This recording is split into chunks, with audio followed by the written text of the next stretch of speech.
Tere tulemast kuulama AI Powerment podcasti, mis on justkui teejuhiks tehisintellekti kiiresti arenevas maailmas, tuues sinuni tehisaru uudised, populaarsemate rakenduste ülevaated ja põnevad intervjuud tehisaru asjatundjatega. Mina olen Sandra Reivik, ettevõtja, AI Powermenti brändi looja ning tehisintellekti entusiast. Ja mina olen Kerlin Tiigemäe, juht, ema ja AI entusiast. Kuula meid igal reedel ning saa praktilisi näpunäiteid, kuidas AI-d igapäevaelus ja äris rakendada.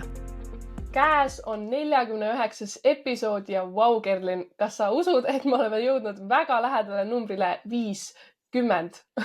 Uskumatu, tegelikult on uskumatu, sest kuhu see aeg on lennanud ja kui palju episoode ja kui palju ägedaid külalisi. Täpselt nii ja nagu tavaks on saanud, siis me oleme täna Kerliniga kahekesti tehis arutamas ja natukene on näinud meil lihkesse see, et tavaliselt meil on iga kuu lõpus, aga sellel korral siis vaatame tagasi aprillikuu tähtsamate uudistele ja räägime ka täna Microsofti värskest töötrendi raportist, mis siis hiljuti just välja tuli. Räägime kahest teie rakenduse sellistest uuendustest. Ma arvan, et kõik on kuulnud ja katsetanud loodetavasti ChatGPT 4o siis pildi genereerimise võimekust ja räägime ka Canva AI funktsionaalsustest ja lõppu räägime natukene sellest, mida tähendaks see, et kui sa oleksid hea AI orkestri juht. Aga ma arvan, Kerlin, alustame kohe uudistega ja siis liigume teistest teemadesse edasi. Teeme nii. Uudiseid nagu ikka, vaatame kõigepealt keelemudeleid ja vaatame kindlasti OpenAI'd, sest see on number üks jätkuvalt. Kõik need funktsionaalsused, mis juurde on tulnud, neid on väga-väga palju. Kõigepealt mudelitest.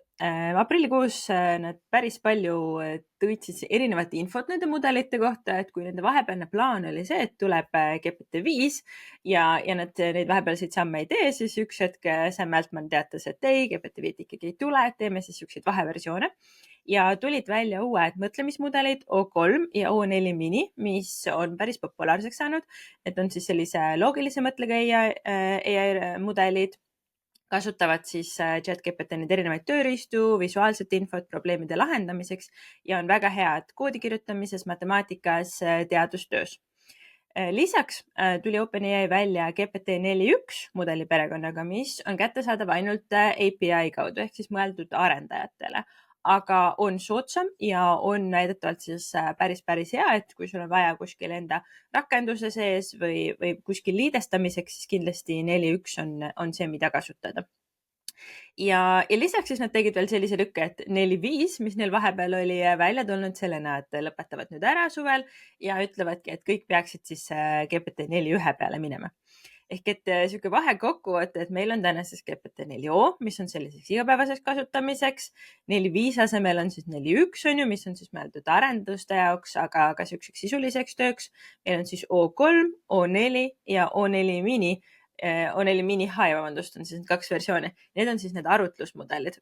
Et need on siis need peamised mudelid, mille vahel sa peaksid siis valiku tegema ja vastavalt siis selle ülesandele saad siis neid mudeleid ka kasutada. Nüüd erinevad uudised siin käisid ka avatud lähtekoodiga mudeliga, mis tähendab seda, et igaüks võiks saada seda mudelit kasutada, edasi arendada ka OpenAI poolt. Et nad on siiamaani olnud väga sellise kinnise mudeli usku, aga Sam Altman teatas, et ikkagi suvel peaks tulema selline avatud kaaludega mudel, nii et nad ikkagi peavad konkureerima DeepSeekiga, mis aasta alguses välja tuli ja ka metamudelitega, nii et siin on kindlasti suvel ka päris palju uuendusi oodata. Funktsionaalsusest nii palju, et neil tuli välja ka ChatGPT sisse library, ehk et nüüd sul on võimalik vaadata siis kõiki neid pilte, mida sa oled teinud eraldi sellisest väikesest albumist ja seal sa saad neid kohe ka muuta, ehk et sul ei ole vaja otsida neid pilte kuskilt vestlusest, sul on kõik pildid kohe olemas. Lisaks tuli välja ka Deep Researchi, selline lihtsam, kergem, nii-öelda lightweight versioon, kasutab O4 mini mudelit ja pakub siis ka selliseid sügavaid uuringuid, aga natukene kergemas versioonis, mis tähendab, et OpenAI tõstis ka limiite, et kui siiamaani sa said tasulise kontoga teha ainult 10 uuringut kuus, nüüd on see 25, ehk et tänu sellele see limiit tõusis ja nende tagasiside või sisend oli vähemasti see, et kvaliteet ei peaks muutuma kehvemaks. Mulle tundub, et ei ole läinud, nii et kindlasti väga positiivne, et saab neid uuringuid ka rohkem teha. Ja selle nii-öelda 4O pildi genereerimise mudeli, millest me ka täna räägime, selle nad tegid kättesaadavaks ka API kaudu, ehk et sul on võimalik ka enda rakenduste sees kasutada GPT mudeli mudelit piltide genereerimiseks. See on küll päris kallis, aga siiski, kui sul on selline koht, kus seda vaja on, siis on see täitsa võimalik. Nüüd muudest OpenAI teemadest lühidalt siis ka nende kasv jätkuvalt mega suur. Nad kasvavad nii Euroopas oma search'i või siis uuringu funktsionaalsusega. Lisaks on neil nüüd 20 miljonit tasulist kasutajat ja selliseid igapäevaseid kasutajaid erinev andmestik ütleb erinevaid numbreid, aga kuskil 500 kuni 600 miljonit ehk et mega palju ja see kasv tuli siin 100 kuni 200 miljonit tuli siin viimase paari kuuga, kui tulid need uued mudelid välja ja kui tuli 4O pildi genereerimise mudel. Nii et nad on tõesti väga palju kasvanud. Lisaks veel käisid sellised põnevad kuulujutud natukene, aga siiski ma selle seekord on välja, sest sellest väga palju räägiti. Ehk et väidetavalt on siis Sam Altman käinud erinevate inimeste jutul, et demoda ja testida siis enda ChatGPT-l põhinevat sotsiaalvõrgustiku prototüüpi. Ehk et põhimõtteliselt nad võivad hakata siis konkureerima küll X-iga, küll Facebookiga, erinevate siis suurte sotsiaalmeedia platvormidega. Väga põnev, mis kogu selle sotsiaalmeedia maastikuga teeb.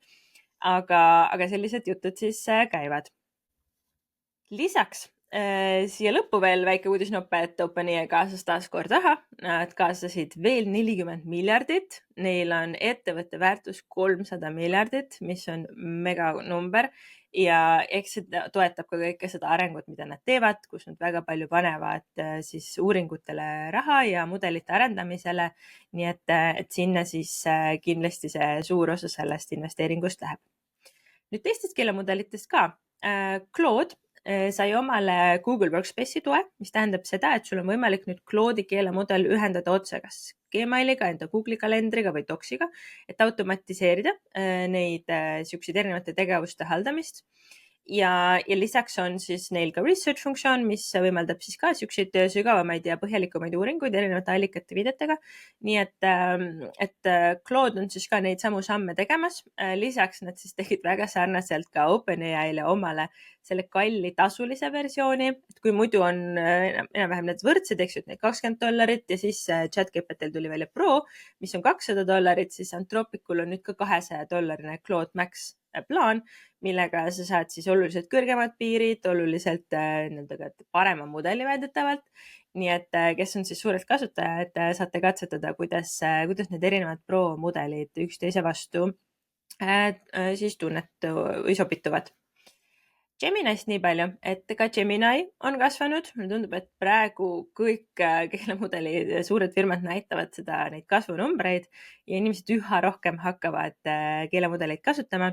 Gemini'l on 350 miljonit igakuist kasutajat, mis on tõesti ka väga palju, sest neil oli eelmise aasta lõpus vist, kas oli mingi alla 20 miljoni sellised, kes igapäevaselt kasutavad. Okei, need päevased ja kuised ei ole päris võrreldavad, eks ju, aga me räägime ikkagi nagu kordades kasvust, mida nad on teinud ja just sellepärast, et neil on ka väga palju liidestusi, eks ju, enda Google'i süsteemidega, inimesed üha rohkem kasutavad Google'i platvormi.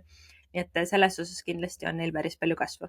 Google'il tuli välja ka enda arvutmudelit. Gemini 2.5 Flash on siis selline ökonoomne, kiirem mudel ja 2.5 Pro on koos Deep Researchiga ja teeb siis väga siukseid põhjalikke analüüse. Ma olen ise seda päris palju katsetanud ja tõesti ta analüüsib sadu veebilehte, koostab väga detailse raporti. Ma olen teinud erinevaid research'i, mis on võib-olla kuni 50 lehekülge tulemust koos hunnikute allikatega, et kohati tundub, et sul on justkui veel kord seda AI-d vaja, et kokkuvõtet sellest deep research'ist teha. Et päris huvitav. Ja Perplexitist üks põnev uudis, mida ma ka katsetasin ja mulle tundub, et inimesed on siin nagu kahte leeri läinud, et ühed, kes ütlevad, et see ei toimi ja teised ütlevad, et toimib päris hästi. Perplexity tõi enda siis sellest iPhone'i rakendusse funktsionaalsuse, kus nad põhimõtteliselt tahavad Siri niisugust nagu rolli ära võtta. Ehk et sul on võimalik otse seal meeldetuletusi panna, e-kirju saata, juhtida telefoni, näiteks Apple Musicut lahti võtta ja ta on ainult iPhone'il ehk siis ta on iOS-i platvormi sees. Ehk kui sa kasutad näiteks Apple'i enda meili, Apple'i enda kalendrit, siis ta toimib päris hästi ja toimis ka täitsa eesti keeles. Saad panna kalendrisse märkmeid, kutseid, saad e-maile lasta tal välja saata. Nii et päris huvitav, kes on Apple'i kasutajad, võite täitsa katsetada. Copilot proovib ka jätkuvalt erinevaid uuendusi teha. Microsoft 365 Copilotis on tulnud erinevaid AI funktsionaalsusi. Neil on nüüd ka vestlusmälu pikem, neil on nüüd deep research'i, neil on sellist ka nii-öelda create funktsioon, millega sa siis saad pilte ja sisu luua, kasutab seda sama GPT-4o mudelit. Ja neil on siis ka notebooks, millega sa saad siis projekti üleselt ja koostööna teistega sisu jagada. Neil on ka Copilot Vision, kus sa saad siis enda ekraani jagada Edge'i brauseris. Nii et Copilot üritab väga-väga teistega kaasas käia. Jätkuvalt minu tunnetus on see, et see kvaliteet on ikkagi kehvem. Ta ei ole sama hea, kui sa teeksid GPT mudeliga chat GPT sees neid asju, aga sellele vaatamata nad ikkagi tulevad üha rohkem nende uuendustega välja. Nüüd muudest rakendustest. Notebook LM'il tuli siis 2 uuendust aprillis. Üks oli see, et sul on võimalik ise, eks ju, sinna hästi palju allikaid panna. Aga teine osa on see, et sa saad lasta ka Google'il põhimõtteliselt Gemini mudelil ka ise otsida sinna allikaid juurde. Ehk et sa valid selle teema, paned oma sisendit sinna sisse ja siis sa saad lisaks lasta tal juurde otsida. Ehk sa saad veel põhjalikumaks seda analüüsi teha. Ja just selle nädala keskel ja alguses tuli välja uudis, et Notebook LM'i audioülevaade on nüüd 50 keeles ja sealhulgas Eestis. Ehk et sama, kui sa said endale podcasti luua, mida me rääkisime kogu aeg, et on ainult inglise keeles, siis nüüd on see ka eesti keeles. Ilmselgelt see eesti keel ei ole seal perfektne, aga kui sa tahad mingit sükest väga keerulist teemat lasta lihtsalt selgitada, siis see on see koht, mida katsetada. Siis natuke pildi-video maailmast uudiseid. Instagram tõi välja CapCuti konkurendi, et mina kasutan ka CapCuti, et teha videomontaaži. Neil tuli välja siis Edits, mis on väga sarnane, on nii iOS-is kui Androidil ja hakkab siis konkureerima CapCutiga, on seal ka erinevaid AI funktsionaalsusi. Eks ole näha, kuidas neil läheb. Videoplatvormidest ja piltidest siis veel Firefly AI, mis on Adobe oma. Neil tulid ka erinevad uued mudelid. Neil on nüüd liidestus OpenAI GPT siis pildimudeliga ja Google'i Imagen mudeliga. Nii et nüüd sa saad kasutada ka nende mudeleid seal all, kui sa pilte lood. Siis Midjourney'l tuli uus mudel välja V7, mis peaks olema siis täiesti uuel arhitektuuril ja peaks tegema veelgi detailsemaid ja kvaliteetsemaid pilte, mis on ka huvitav, sest Midjourney juba tegelikult on ju väga hea olnud, aga nüüd on siis veelgi. Ja videotes siis Hiinast tuleb neid, eks ju, et ByteDance on tulnud välja videomudeliga Seaweed, mis on väidetavalt väga hea ja konkureerib Klingiga, kuigi ta on väga palju väiksem mudel. Klingil tuli peale seda kohe välja uus mudel, Google'il tuli välja uus mudel, Runway'l tuli välja uus mudel. Ehk et põhimõtteliselt kõikidel nendel suurtel on uued videomudelid olemas, kõik nad kiidavad ennast kõige rohkem, eks ju, et kellel on mis funktsionaalsus kõige parem. Lõppkokkuvõttes katsetage ja vaadake, kus just sellel konkreetsel teemal, mida teil vaja on, tuleb kõige parem video. Ja mulle tundub, et täna Kling ja Runway on need, mis on ühed parematest.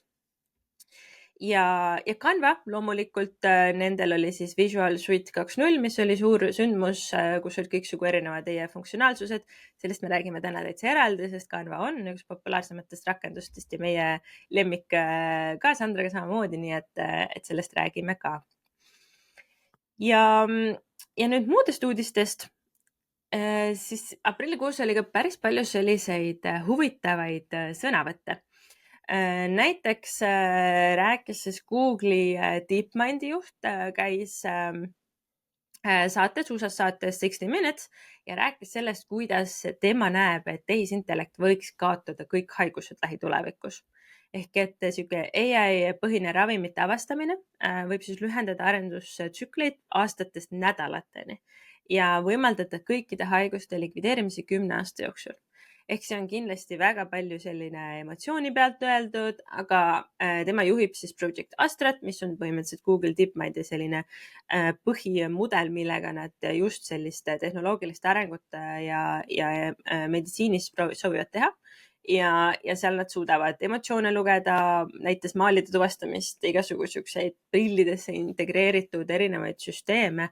Nii et ma arvan, et Google on selles osas väga-väga eesrindlik. Siis tuli välja selline idufirma nagu Mechanize, kes ütles, et nende eesmärk on luua virtuaalkeskkond ja treeningandmed, et koolitada AI agente inimtöö täielikuks automatiseerimiseks. Ehk et nemad põhimõtteliselt on kohe öelnud välja, et nende AI agendid peaksid suutma kõik valgekraed kõikide nende töö ära automatiseerida järgmiste aastate jooksul ja seal on päris palju toetajaid taga, seal on päris palju raha taga, nii et see AI agentide maailm on kindlasti väga kasvav. Siis põnev uudisnope Araabia Ühendemiraatidest, kus nad on kogu aeg olnud väga eesrindlikud. Sandra kindlasti teab seda, eks ju, et kui palju seal on AI-d, siukest AI kesksust ja nüüd nemad ütlesid, et me oleme esimene riik, kus me integreerime tehisintellekti seadusloome protsessi. Ehk siis päriselt me laseme AI-l seaduseid kirjutada, me saame sellega kokku hoida aega vähemalt 70% ja meil tekib siis siuke ühendatud andmebaas, kus on kõik need seadused olemasolevad ja uued ja me saame korduvkasutada kohtuotsused, valitsusandmed. Kui sul on selline andmebaas olemas, siis see võib täiesti toimida selliselt, aga see eeldab, et sul on ka väga digitaliseeritud riigisüsteem, eks ju. Nii, siis USAs tuli siis aprilli teises pooles ka selline põnev uudis nagu meie DI-hüpe ehk et Trump allkirjastas korralduse, millega nüüd ütles, et me luuakse riiklik AI hariduse töögrupp ja presidendi AI väljakutse, et tõsta tehisintellekti alast kirjaoskust alates kooliastest kuni siis sellise elukestva õppeni. Ja nendel samamoodi on väga suur plaan kõiki õpetajaid koolitada, kõiki õpilasi ja alates seal algklassidest alates ja neil on ta kuidagi veel suuremalt ette võetud, et ka avalik, erasektor, kõik on sinna kaasatud. Ehk nagu ikka, USA teeme kõiki asju hästi suurelt ja korraga, aga initsiatiivina kindlasti väga tore. Siis Shopify'st tuli üks uudis, mis päris palju sai igal pool sotsiaalmeedias ja LinkedInis kõlapinda. Shopify tegevjuht väidetavalt siis kehtestas sellise reegli, mille järgi meeskonnad peavad enne uue töötaja palkamist või siis, kui nad tahavad mingeid erinevaid ressursse, tõestama, et AI ei suuda seda teha. Ehk mitte vastupidi on ju, eks, et me mõtleme, kas AI saab teha meie asju, vaid et sa ei tohi võtta uut töötajat enne, kui sa ei suuda näidata, et miks siis AI täna seda teha ei suuda. Ja nende suur visioon on see, et neil on siis platvorm väga tõhus ja on väga trendikas, et AI peab olema juba on täna asendanud suures hulga ametikohti. Nii et selles mõttes päris põnev. Eesti muidugi, vaatame Eestit ka. Ehk Eestist ka samamoodi oli erinevaid uudisnoppeid. Oli siis selline AI kinnisvara platvorm nagu Tobu. Siukse toreda nimega, nemad siis aitavad kinnisvaraarendajatel hallata garantiiperioodi küsimusi ja siis teise poole pealt ka lihtsustavad nende koduomanike tööd, et kui sa tahad teada, et millised need hooldusrütmid on ja kuidas garantiisid lahendada, siis AI aitab seda. Ehk et arendajatele pakuvad sellist rakendust ja nemad laienesid nüüd ka Lätti, ehk et tundub, et neil läheb hästi ja väga siuke nišikas toode, mis on AI peale tehtud, aga samas väga ägedalt üles ehitatud.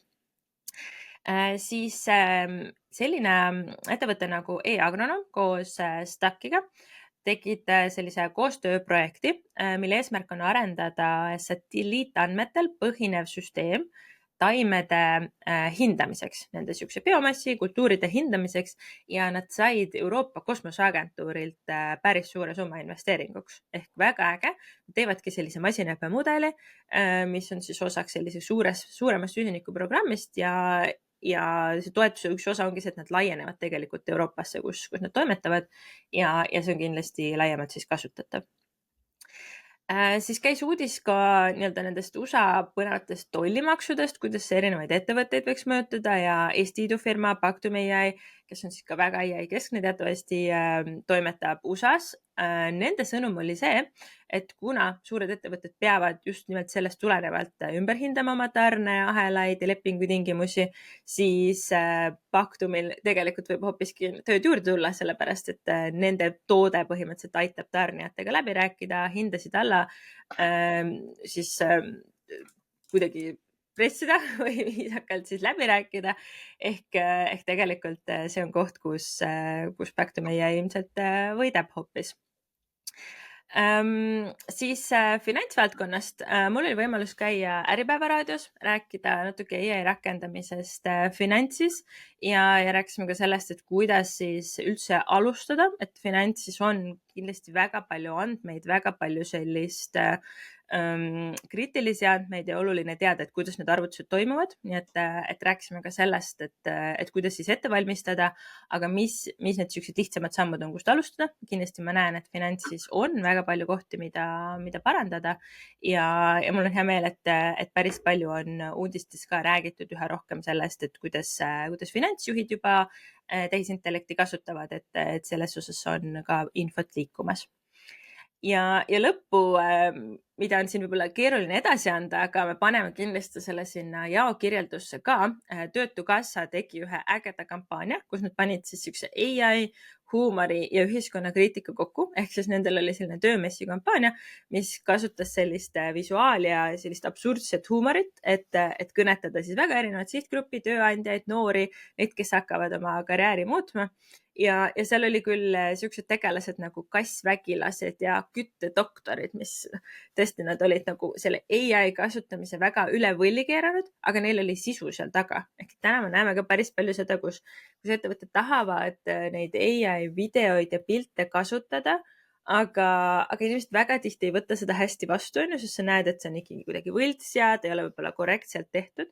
Aga Töötukassa sai sellest tõesti päris palju kiita, sest neil oligi ta eesmärgiga üle võlli ja ta oli väga hästi sobitus sinna, nii et vaadake, kes ei ole neid näinud, need pildid on väga vahvad. Ja viimase noppena siis Elisa otsib täna päris suure hulga endale uusi eksperte, sealhulgas AI eksperte ja nendelt tuli selline uudisnoppe, et nemad on väga palju kandidaate saanud Redditist. Ehk siis üks sotsiaalmeedia platvorm on ju. Nii et kes siin värbamas on, teate, et kui on IT-spetsialiste, siis hoopis vaadake natuke teisi kanaleid. Nii et Redditis oli neil päris palju kuulutusi ja sealt tuli päris palju kontakte. Nii et siit ma arvan, minu poolt tõmbame selle uudiste bloki kokku. Kas Sandra soovid midagi siia lõppu veel täiendada nendel teemadel? Ja mul tuli lausa 4 punkti ja just lõpus ka Elisa, mis sa välja teed, et nii lahe, et tegelikult suur organisatsioon on saanud ka laiemat kõnepinda. Ma olen palju kuulnud seda, ma just hiljuti käisin Elisas esinemas ka ja see, et nad on tõesti tegemas suuri samme, sõna levib, jälle organisatsioonil on hea kuvand saadud sellega, et nad tehisintellekti maailmas siis neid samme teevad ja toetavad siis oma töötajaid ka, nii et suur respekt. Aga veel siis 3 punkti. Sa tõid välja Pactumi. Me peame kindlasti Pactumi siia kogemuslugu saama kõnelema selle tõttu, et ma just tulin ka puhkuselt tagasi, olime lohe surfamas ja nii muuseas oli seal ka Kristjan, kes on siis üks kaasasetaja Pactumil. Nii palju huvitavaid lugusid kuulsin siis sellest, kuidas üldse Pactum käivitatud sai. Nii et hea meelega, kas toome Kristjani või toome Taivo Pungase, et nad on kõik jooksnud ka EBS-i kunagi mul selles esimeses programmis läbi kui AI eksperdid, kes tõesti teavad oma teemat väga hästi.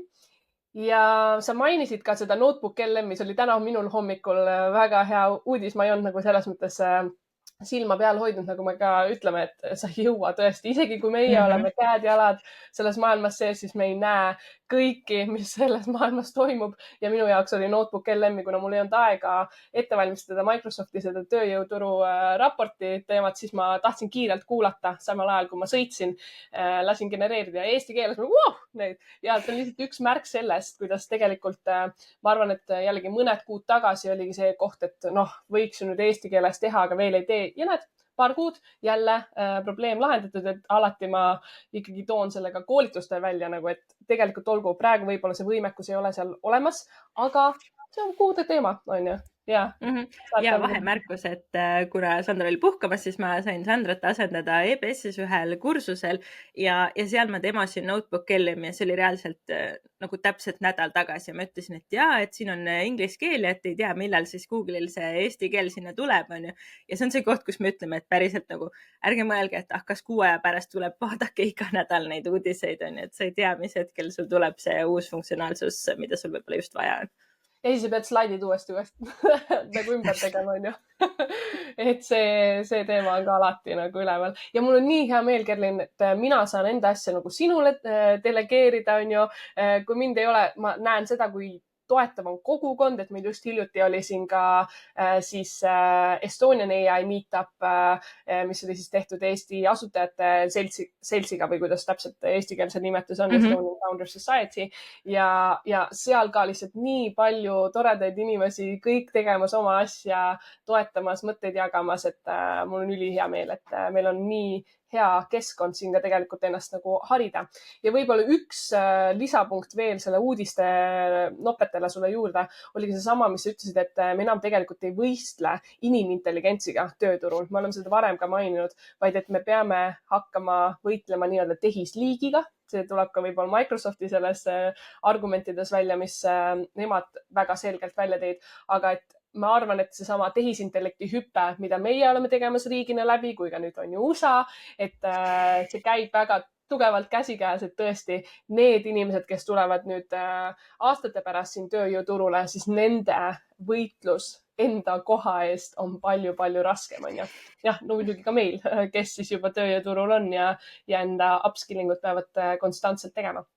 Aga olgu, meil aeg läheb nii kiirelt, ma alati, kui me paneme Kerliniga neid teemasid, siis meil on nagu nii palju asju, mida rääkida, me ei jõua pooli asju katta, aga tööjõuturu raport, mis ma mainisin, siis Microsofti poolt tuli välja, seal oli 31 000 töötajat siis analüüsitud, 31 riiki, siis Microsofti 365 paketti nii-öelda kasutuse poole pealt, mida siis tehisintellekt päriselt meie igapäevaelus ja tööelus muutmas on.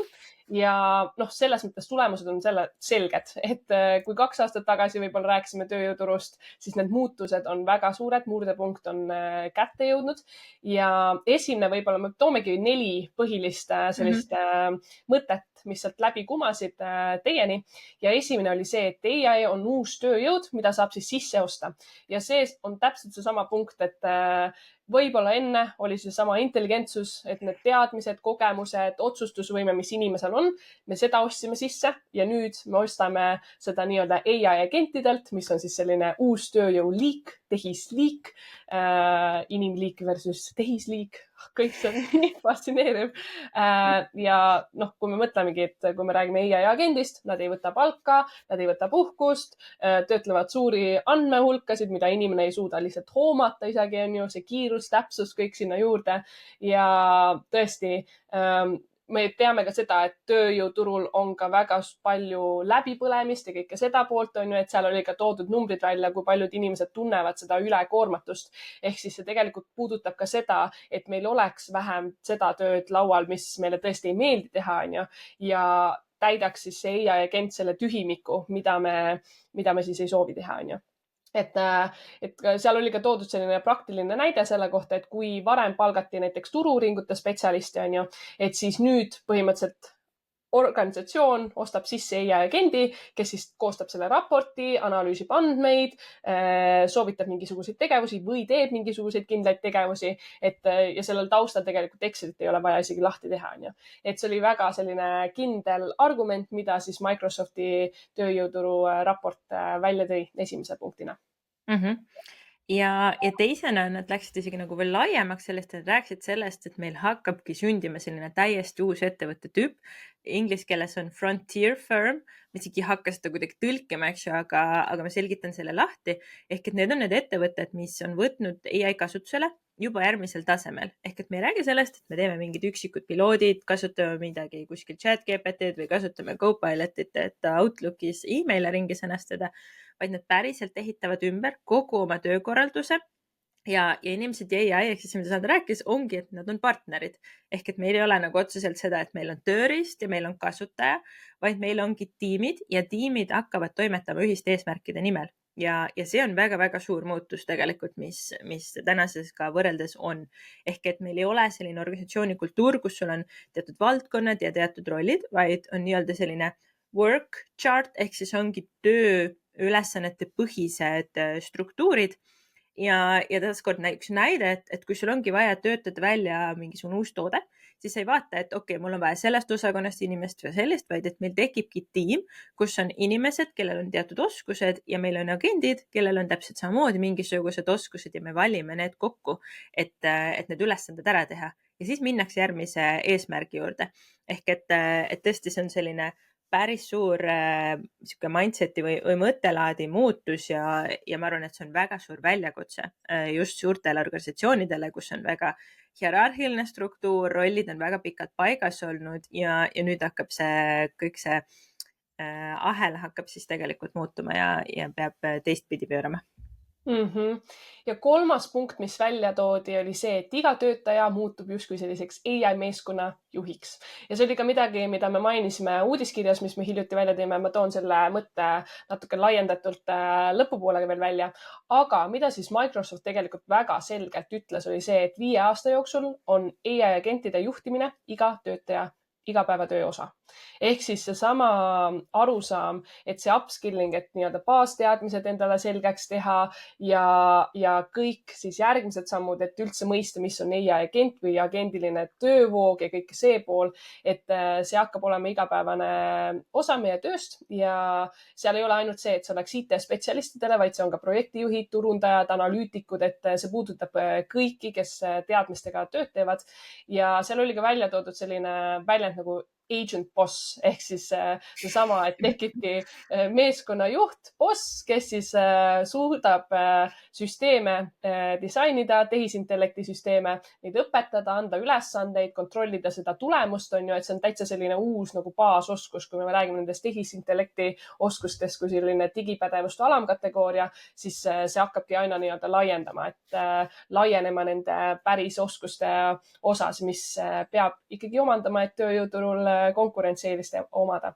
Ja seal oli ka välja toodud see, et juhtide pool on see tegelikult tavaliselt nagu suuremal määral toetatud, et neil on juba see arusaam olemas, et tuleb tehisintellekti süsteeme mõista, seda suurt pilti omada ja neil on ka arusaam sellest, et need erinevad tööriistad, süsteemid aitavad kiirendada seda kasvu, mida professionaalselt saab tekitada, et võib-olla töötajatel on natukene selline, ei ole võib-olla seda ambitsiooni, nagu tavaliselt juhtidel see natuuris on olemas, et siis juhtide ülesanne on ka jällegi tekitada see arusaam, et meil on vaja neid AI meeskonna juhte ja anda võib-olla ka siis see omapoolne panus, et seda praktilist kirjaoskust siis koolituste näol või mis iganes näol meeskondadeni tuua, nii et see oli ka väga tähtis punkt, mis ma arvan, võiks välja tuua.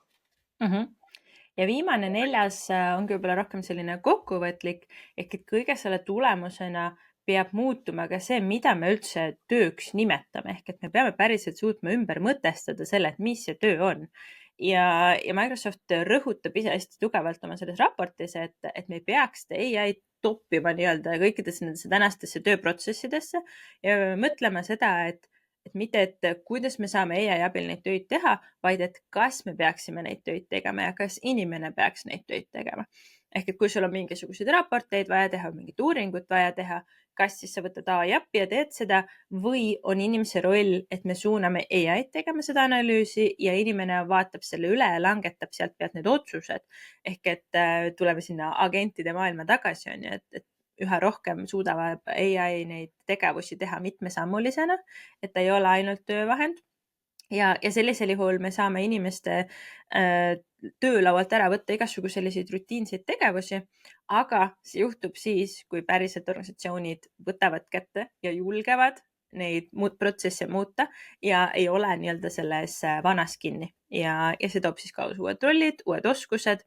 Ja kuna Microsoft teeb seda uuringut ka iga aasta koostöös LinkedIniga ja LinkedInis on väga palju näha, mis on need ametikohad, kuhu kandideeritakse, mis on need oskused, mis on need koolitused, kus kõige rohkem käiakse, siis hästi selgelt tuleb välja, et AI-alased tööoskused, nende nõudlus kasvab kiiremini kui ükskõik mis muu.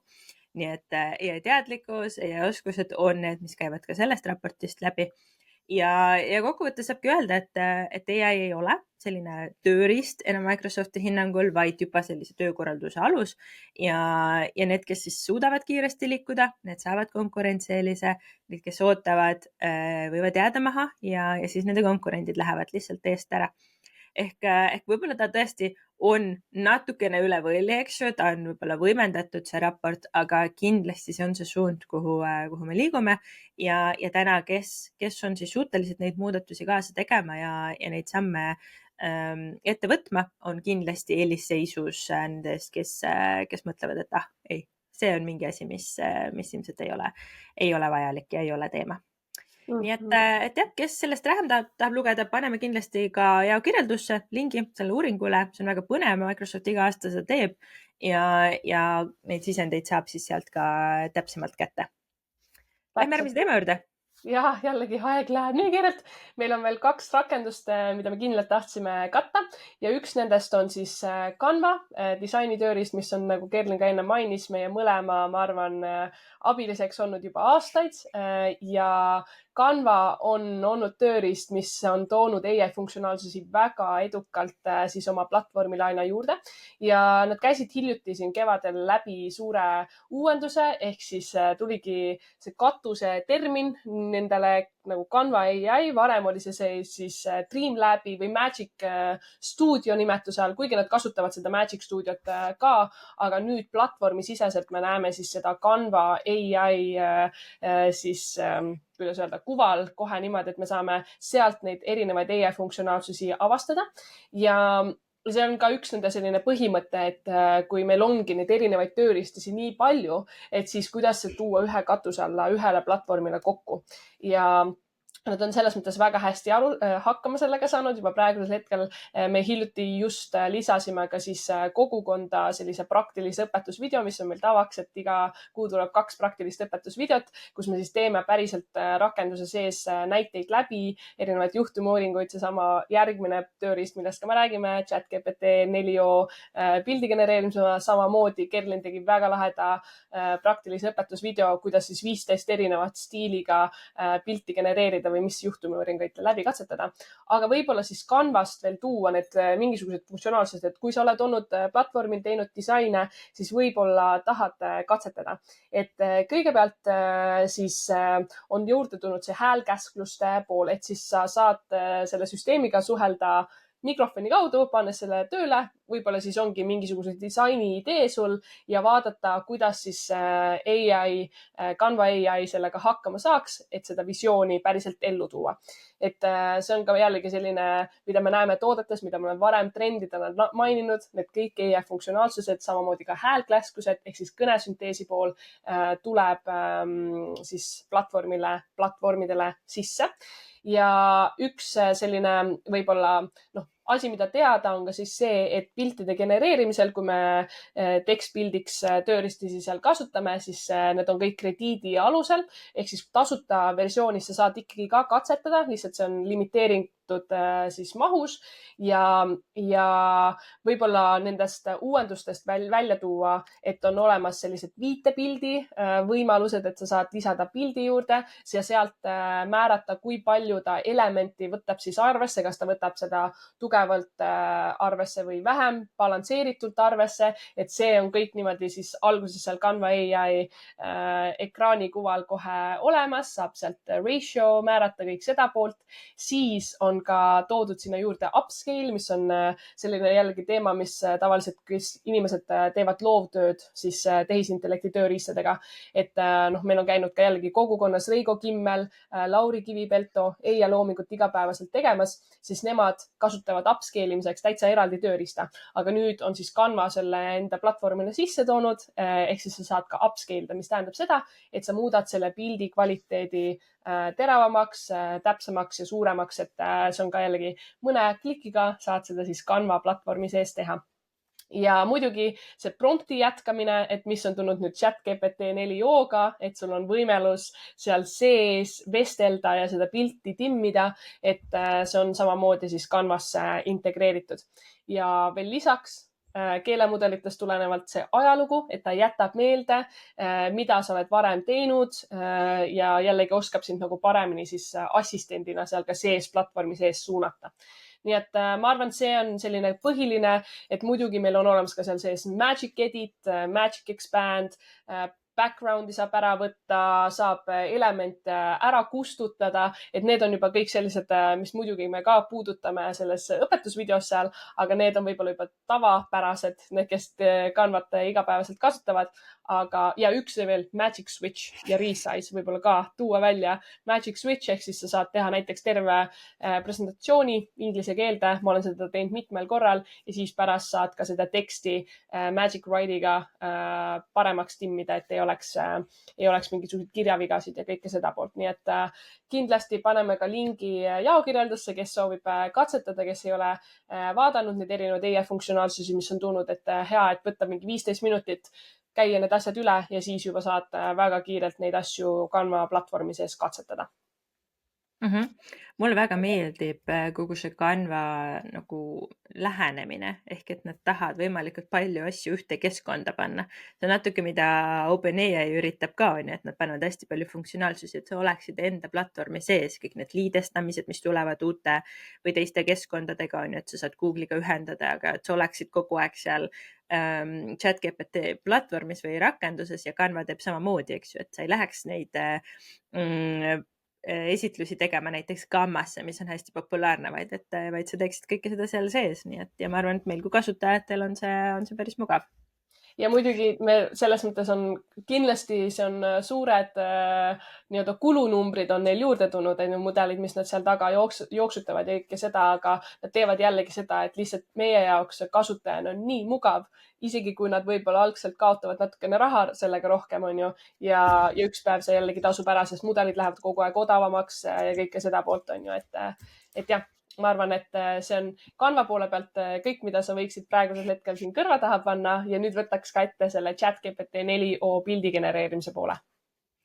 Ja ütleme, et see uudistes on läbi käinud, eks, et see ikkagi väga suure lennuga läks ja see sai väga nii-öelda viraalseks päris kiiresti ja seal olid erinevad põhjused ja üks põhipõhjus oli see, et seal tuli juurde, loomulikult see kvaliteet läks kordades paremaks, eks ju, et inimesi varem sa ei saanud väga ilusti teha ja need elemendid ei olnud eriti head, see kindlasti tõusis päris palju. Aga tuli juurde ka consistent character ehk siis nii-öelda see, et sul on võimalik ikkagi seda stiili hoida. Ükski nendest pildigeneerimise mudelitest ei hoia inimest täpselt samana. Et kui sa seda tahad teha, et ma ei tea, inimest kuskile mujale taustale panna, siis sa täna pead ikkagi tegema seda, et kas sa treenid enda mudeli või enda pildiga, enda nii-öelda näoga selle mudeli või siis sa teedki seda näiteks Canvas, kus sa saad tausta eemaldada ja muid asju teha. Et ChatGPT ikkagi veidikene muudab seda, aga ta siiski hoiab seda karakterit väga hästi. Et näiteks, kui sa tahad mingisugust elementi, oma toodet panna erinevatele taustadele, siis see on täna sul võimalik. Ja vaatamegi mõned need näited üle. Ehk et mis sellised võib-olla asjad, mis sul kohe esimesena pähe ei tuleks, aga mida sa saad nüüd teha. Kui sul on mingi joonistus, kuidas teha sellest 3D kujund, ehk et joonistad mingisuguse toote drafti näiteks või mingisuguse väga esialgse pildi, teed sellest pildi, pane ChatGPT-s, ütled, too mulle sellest 3D kujund ja sa saad päris laivis seda näha, kuidas see välja võiks näha, saad muuta seda värvi, saad muuta seda olemust ja siin kehtib see reegel, eks ju, et mida rohkem detaile sa kirja suudad panna, seda parema tulemuse sa saad. Et paned sinna värvid, paned sinna, mis materjalides see on, kuidas see välja paistab ja kust see kaameranurk on, kõik see ja sa saad väga hea tulemuse. Siis teine hästi suur plokk on igasugused tootepildid, mock-up'id, brändijuhiste järgimine ja siin erinevaid neid näiteid sotsiaalmeediast ja mujalt käis ka läbi, on ju, kus sa võtad näiteks ühe suure, ma ei tea, kaubamärgi, võtame näiteks, ma ei tea, Selveri värvides mingisuguse reklaami ja toote ja ütled, et palun pane see nüüd näiteks Prisma värvidesse ja ta teab, noh, kui see on piisavalt suur, eks ju, ta teab neid värvitoone ja ta muudab ära selle, et ma ei tea, oranžist saab roheline, eks ju. Eestiga võib-olla vähem, aga USA-s kindlasti on need värvid ja koodid kõik rohkem teada ja sul on võimalik selliselt ka iseenda brändi ja tooteid ringi teha või võtad mingisuguse tooteidee kuskilt ja vaatad, kuidas see sinu brändi värvidesse sobib, kuidas oma mingisuguseid elemente, logosid sinna panna ja ka selline asi nagu product placement, eks ju, mis on eraldi täitsa turunduse kategooria, kus sa panedki enda tooteid mingisugusele konkreetsele taustale ja ka see on sul võimalik teha, et sa loodki kõigepealt selle oma pildi või siis kasutad olemasolevat pilti, ütled, hoia seda stiili.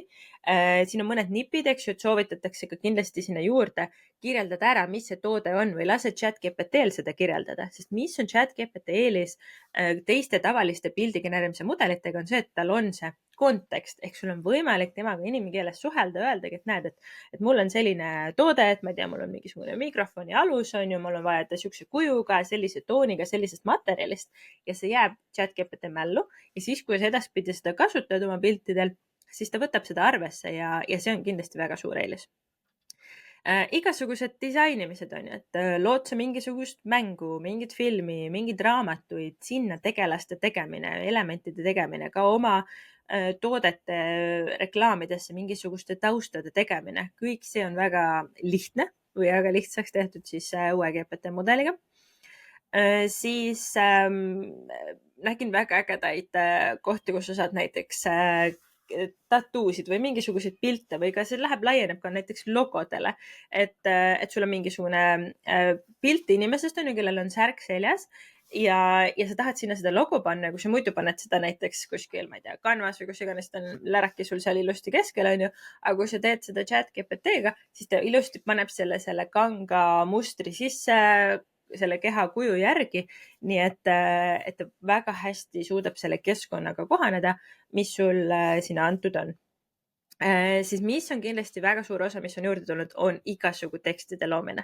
Et kui siiamaani olid üksikud mudelid, kus sul oli võimalik tekste luua, me rääkisime sellest, et ideogramm näiteks oli üks ainus, mis päriselt suutis siukseid loetavaid tekste luua, siis täna suudab ChatGPT peaaegu perfektselt juba neid tekste luua. Ehk et igasugused reklaamtekstid, postrid, kui sa lood ka mingisuguse toote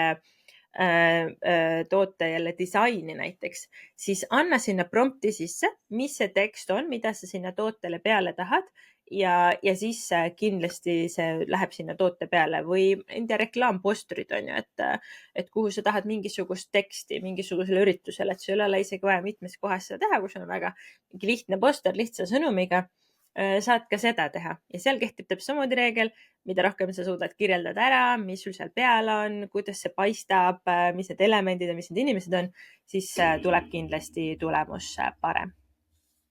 Sealt edasi päris palju luuakse ka infograafikuid ehk et sul on mingisugust protsessi näiteks tahad visualiseerida, tahad selle kiirelt kokku visata või kui sa oled näiteks ChatGPT-s juba seda protsessi kaardistust teinud või seda protsessi ChatGPT-ga arutanud, siis sealt on imelihtne öelda, et kuule, visualiseeri mulle see nüüd mingisuguse 1 A4 peale ja ta võtab selle ajaloo arvesse ja loob sulle selle visuaali. Kui sa seda nullilt teeksid, siis sul võib-olla on lihtsam seda näiteks Canvas teha, aga kui sul juba on ChatGPT-ga vestlus olnud selle sisu osas, siis sealt pealt selle visuaali loomine käib imelihtsasti. Ja üks, mis võib-olla on ka päris huvitav valdkond ja hakkab ka kindlasti seda siukest täitsa eraldi siukest keskkonda muutma, on igasugused kontseptsioonide visualiseerimised ja mõelda näiteks disainerite peale, interjööri, eksteriööri disainid. Väga palju on neid näiteid, kus sa teed oma hoovist, teed oma toast pildi ja ütled ChatGPT-le, ma tahaksin selle ruumi ringi kujundada. Mis sa sinna tahad, mis stiilis ta on, mis värvitoonides, kuidas see peaks välja paistma, mis tunde see sinust tekitama peaks. Ja kõige selle alusel sul on võimalik täna neid disaine teha. Et sul ei ole vaja teada, mis lauda sinna kust otsida, vaid sa lihtsalt kirjeldad seda lauda ja see laud pannakse sinna ja sellesse ruumi. Ta ilusti sobitub, ta olekski nagu seal pildi peal. ja siis sul on võimalik seda ka erineva nurga alt teha. Ehk et kui sul on nagu otsevaates see pilt, siis ütled, aga ma tahaks näiteks vaadata, kuidas mul aknast see tuba paistab. Ja kirjeldadki seal ära, et see on hoopis akna poolt vaadatuna ja ChatGPT mudel või GPT mudel suudab siis selle teistpidi pöörata ja anda sulle selle visuaali kätte. Ja noh, loomulikult igasugused kodused tegemised, lastele mingisugused joonistuslehed, lihtsalt tahad sotsiaalmeediasse mingis ägedas stiilis pilti luua, kuskile enda sotsiaalmeedia postitusele juurde panna, igasugu naljakaid silte, neid ka erinevaid viral teemasid on, kes tegid nukke ja kes tegid erinevaid, ma ei tea, Lego pilte ja igasugu muid. Sul on võimalik panna ka erinevaid pilte kokku, et mulle meeldib minu pilt ja siis mulle meeldib mingisugune, ma ei tea, toode või element või ma ei tea, tort, eks ju. Ja ütlen, et palun tee pilt, kus ma hoian seda torti ja naeratan ja noh, ilmselgelt ta seda sinu nägu päris nagu täpselt samasugusena ei hoia. Aga noh, kui sa tahad päris seda enda kohta teha ja tahad lihtsalt näiteks seda toodet reklaamida, siis on ka see võimalik. Nii et tõesti neid ideid on meeletult palju ja siin soovitus ongi see, et täiesti nagu iga koha pealt, kus sa mõtled, et okei, võib-olla siin on, ma ei tea, disainerit vaja või siin ma teeksin seda kuskil maal. Katseta ChatGPT-d, vaata, kuidas see seal välja kukub. Kindlasti kõik ei ole sulle sobilikud, aga selliseks esimeseks draftimiseks ja sealt pealt edasi minna näiteks disaineri juurde, ma arvan, on väga-väga palju ja me oleme ise ka paremad tellijad tänu sellele, et me oskame neid asju juba kirjeldada, mida me tahaksime seal päris pildi peal siis näha hiljem. Täpselt ja vaata seesama kommentaar, et võib-olla praegu ei saa hakkama, nädala pärast, võib-olla 2-3 nädala pärast on juba nagu probleem lahendatud, on ju. Et väga hea, sa tõid nii palju näiteid, mina võib-olla kiirelt viskan veel juurde, et on võimalik teha läbipaistvaks taustad, PNG formaati see panna, samamoodi see fotorealistlik pool, et Fluxiga võib teha endast väga häid pilte, paned seal mitmeid pilte sisse selleks, et enda siis realistlik versioon luua, aga seal põhimõtteliselt tegelikult on näiteid, kuidas saab ühe korraga hakkama enda pildis siis mingisuguse teise situatsiooni ennast panna, on ju. Ja samamoodi ma ei tea, YouTube'i thumbnailsid. Ma nägin väga head videot, mis ma panen ka jaokirjeldusse juurde. Ma jagasin seda EBS-i kursuslastega endal, et kus üks professionaalne disainer võtabki ette, kuidas ta mock-up'e teeb siis veebielemente, kõik selliseid asju, kuidas ta kombineerib mitme pildiga ja annab selle ChatGPT-le ette, sedama, mis Kerlin ka mainis, pildikombinatsioonid ja väga hästi on saanud ikkagi hakkama, et ma mõtlen ka seda, et kuhu poole on olnud ka au olla mingi loovagentuuridega siin koostöös, kes räägivadki seda poolt, et näiteks kuldse muna on ju, kas seal on tehisintellekti juba kasutatud, on ju, et kuidas see maastik kõik muutuma hakkab, et see on väga-väga huvitav kindlasti. Nii et eks ole näha ja nagu ka Kerlin ütles, siis katsetada tuleb, katseta ja eks ajapikku need tööriistad lähevad aina paremaks ja kuidas see kõik loomemaailma loomevaldkonda mõjutama hakkab ja juba praegusel hetkel mõjutab, eks me siis elame-näeme.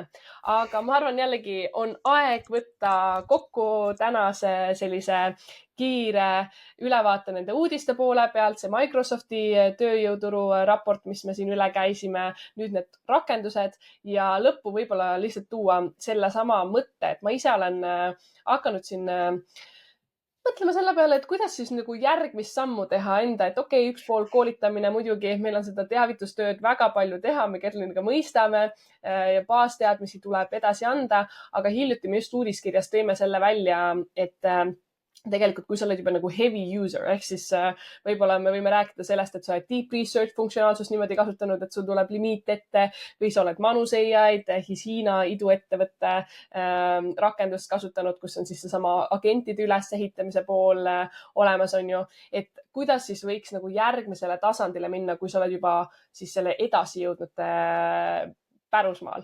Ja üks seesama märksõna ongi seesama agendiline lähenemine, agendilised töövood, et mõista seda, kuidas need toimivad, mis on need platvormid, rakendused, kuidas neid üles ehitada. Ja see on seesama mõte, et saada nii-öelda AI orkestri juhiks, mis siis uudiskirjas me välja teeme, mida Allie K. Miller mainis ja ta enda siis selle tulevikutsenaariumid, mis me ka ma arvan, see oligi eelmisel kuul, kus me neid AGI tulevikutsenaariume siis käsitlesime mõtlesime, et ma arvan, see on niisugune hea keyword, mida meeles hoida ja kuhu suunas liikuda, et jällegi siis seda maailma enda jaoks veel põnevamaks teha, kui sa juba oled nende tööriistamaailmas üsna pädev. Nii et jah, tahtsin veel siia lõppu selle võib-olla kirsi veel anda tordile. Aga suur-suur tänu, et oled olnud meiega. Kui sulle meeldis tänane osa ja soovid ka järgmisel reedel teavitatud saada, siis kui sa ei ole meid veel jälgima hakanud, siis pane jälgi ükskõik, mis platvormil sa meid vaatad. Me oleme videopildis YouTube'is, me oleme Spotify's videopildis ja ka häälega ja Apple podcastis samuti oleme leitavad. Nii et meie poolt suur-suur tänu ja juba järgmisel korral on 50. episood. Meil on ka siis jagada arvatavasti seda, kui palju on meil juba kuulajaid ja regulaarseid kuulajaid kui ka siis kokku. Nii et tõesti suur tänu, et oled olnud meiega ja loodetavasti siis järgmise reedeni. Tšau, tšau! Aitäh, tšau!